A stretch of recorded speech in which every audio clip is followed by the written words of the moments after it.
بسم الله الرحمن الرحیم. ګرانو هیوادوالو، محترمو خویندو ورونو، هیله یم چې دغه د ناامیدۍ او مایوسۍ شپې به ژر تر ژره ختمې شي او افغانستان به بیرته د ازادۍ، رفاه او پرمختګ په لور خپل مسیر بدل کړي.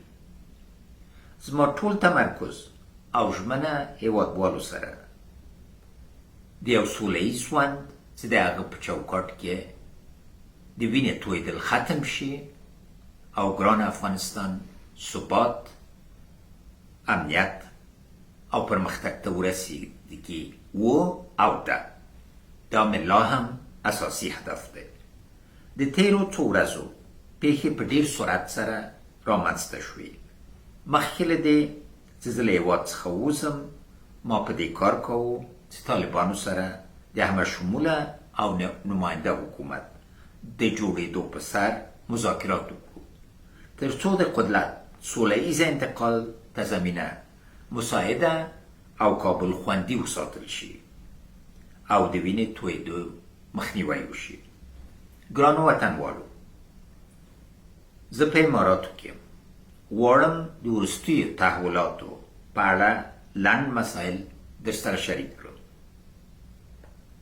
د تیرې یکشنبې په ورځ ما په خپل کاري دفتر کې عادي ورځنی تقسیم اوقات تعقیبولم. ماسپښین زه دفاع وزارت ته روان وم تر څو د کابل ښار د نظم لپاره سوق او ادارې ته لاړ شم. ناڅاپه زما د فزیکي امنیت مسئولین د دې لپاره راغلل چې یوه لویه توطیه شنډه کړي. زه یې له ساحې وویستم. سره له دې چې طالبانو کابل ته د نه داخلېدو ژمنه کړې وه، خو دوی د ارګ د دروازو شاوخوا ځای پر ځای شوي ول او زموږ امنیتي مسؤلینو د امنیت ټینګښت توان له لاسه ورکړی. دغه توطیې دوه برخې درلودې. اول، یا من میماندم و شاهد خونریزی و ویرانی کابل می بودم. طالبان و همکاران داخلی و خارجیشان با وضاحت گفته بودند تا من باشم آنها رای مسالمت آمیز نمی بینند. مسئولیتی که به دوش من گذاشته می شد این بود که به خاطر قدرت کابل ویران و خونریزی کوچه به کوچه در کابل مثل سوریه و یمن آغاز شود. دوم، دقایق بعد از این که من مجبور ساخته شدم تا از کابل برایم، طالبان و چهره‌های ناشناس که به زبانهای کشور ما بلد نبودند وارد ارگ شدند. در راه رسیدن به ارگ هیچ مقاومت صورت نگرفت. آنها اتاق با اتاق میگشتند تا مرا پیدا کنند. تصمیم این بود که آنچه 25 سال قبل در افغانستان رخ داده بود تکرار شود. که پاتې وای، د افغانستان جمهور رئیس به یو وار بیا د افغانانو د سترګو په وړاندې په دار ځړول شوی وای او یوه لویه شرمناکه تاریخي فاجعه به بیا تکرار شوی وای. تاسو ته معلوم دی زه د عزتمند مرګ نه ډارېږم او نه ویډار سوی یم، اما د افغانستان بېعزتي د ما د منلو وړ نه وه او نه ده. نو زه مجبورم له افغانستانه وویستل شوم تر څو د خونریزۍ او د کابل د ویجاړېدو مخنیوی وشي او هم د افغانستان د تاریخي دښمن لخوا یوه لویه فاجعه چې د افغانستان یو ځای په حقارت زورندېدلو مخنیوی وشي. آیا د دوی مقاماتو بار بار نه ویلي چې د افغانستان د ولسمشر سر غواړي؟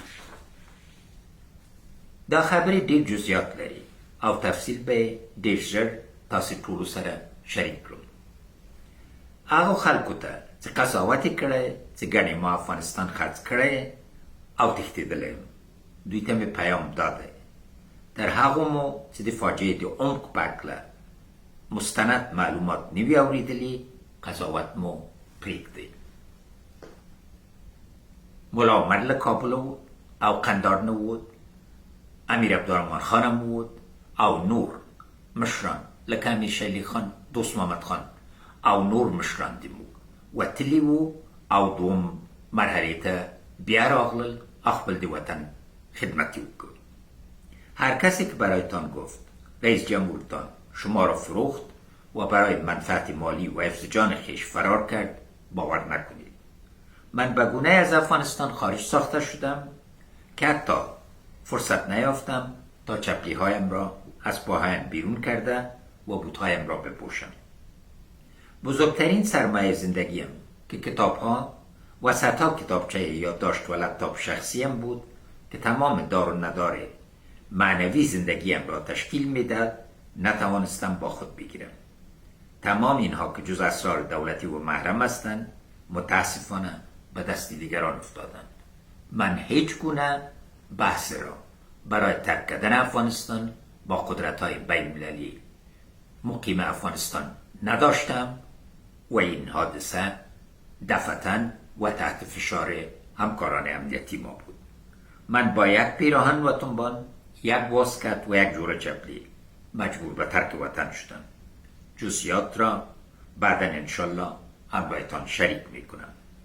په دې ورځو کې زما د شخصیت وژنې او د اعتبار د له منځه وړلو لپاره ډېرې هڅې وشوې او حتی داسې بې بنیاده او کاذب تورونه ولګول شول چې پیسې انتقال شوي دي. دغه تورونه په مکمله توګه بې اساسه دروغ او له واقعیت څخه لرې دي او په کلکه یې ردوم. موږ کوربه هیواد ته تش لاسونه راخلو د دوی له ګمرکاتو نه پوښتنه وکړي. د تیرو څو ورځو پیښو وښوده چې افغانان سوله غواړي، د کابل ساتنه او په دغه ښار کې د پراخې ګډوډۍ څخه مخنیوی وشو چې دا د الله تعالی لوی احسان دی. زه د روانو مذاکراتو څخه چې د حکومت لخوا پیل شوي وي اوس د ډاکټر صاحب عبدالله او پخوانی ولسمشر قاضي صاحب پر مخ وړي حمایت کوم. دا پروسه باید بریالی شي. زه د امنیتي او دفاعي ځواکونو څخه مشکور یم او پر هغوی ویاړم. هغوی ماته نه ده خوړلې. اصلي ماته موږ په سیاست کې خوړلې ده.